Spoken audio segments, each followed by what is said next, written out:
Darshan Yoga, শ্লোক সংখ্যা 38। अर्जुना उवाच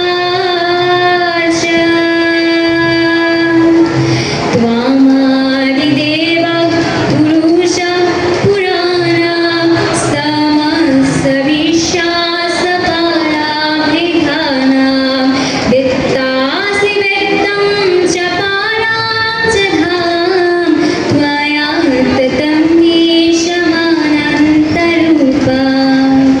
অনুবাদ। তুমি আদিদেব, পুরাণ পুরুষ এবং এই বিশ্বের পরম আশ্রয়। তুমি সবকিছুর জ্ঞাতা, তুমি জ্ঞেয় এবং তুমি গুণাতীত পরম ধাম স্বরূপ। হে অনন্তরূপ, এই জগৎ তোমার দ্বারাই পরিব্যাপ্ত হয়ে আছে। হরে কৃষ্ণ।